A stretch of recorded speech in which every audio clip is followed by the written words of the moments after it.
We're going to move on to perhaps some of our participants will be quite aware of video or TV footage of Pepper.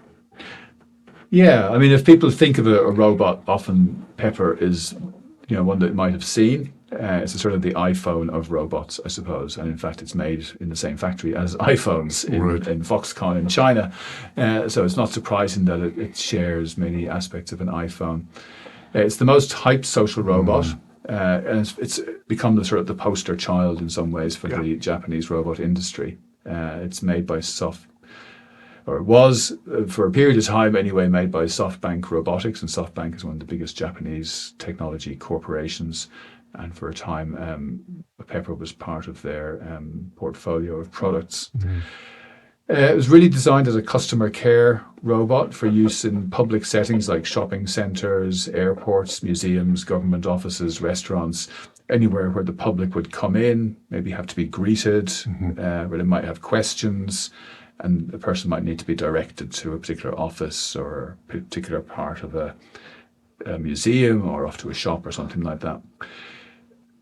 It's about 1.5 meters tall. You can see it's a human type form, very cute looking again with those big eyes, and then a sort of an iPad type screen on its chest that can display information, and a touch screen that you can ask questions. It has voice recognition, and it can hear your questions, and it can it speaks back in a particularly sort of high pitched, sort of cute, sort of cartoon type voice. So not many of them used in care settings. So that says about 10% of Peppers only are used in care settings, and much more likely to be found in these commercial type environments. Mr. K, who was the owner of the care home that Wright talks about, he was very enthusiastic about this because he said this is a real robot. So he's comparing it with Hug and Paro, which didn't look like robots, but to him this is what a real robot should look like. And also it's mobile, so it was in, it had the capacity, it's on wheels, so it could move around autonomously around the nursing home. So they had this idea that this robot would be able to move around the nursing home, interact with the staff and the residents, and make a positive contribution to the environment.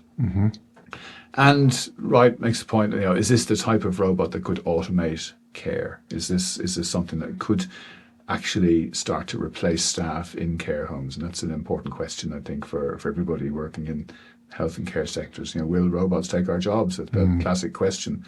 Is this the type of robot that could take a person's job?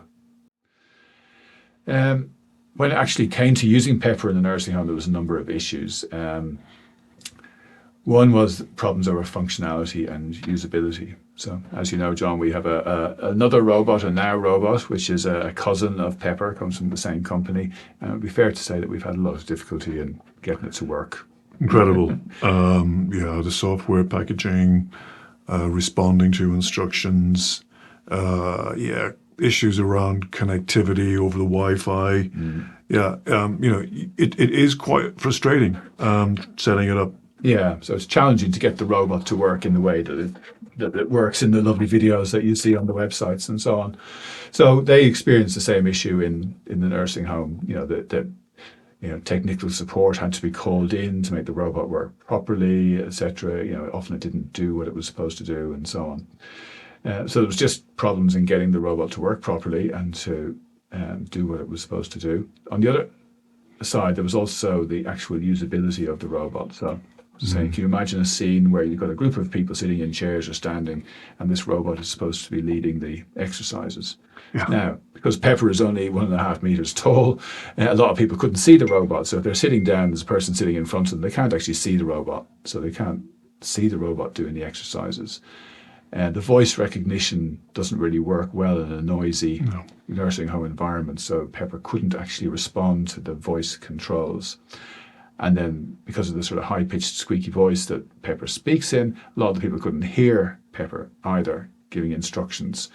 So what happened was that a human staff member, actually had to stand beside Pepper and repeat all the actions that Pepper was doing, which completely sort of obviates the whole point of having Pepper in the first place, because now you've got a robot and a staff member, whereas before you would have just had the staff member.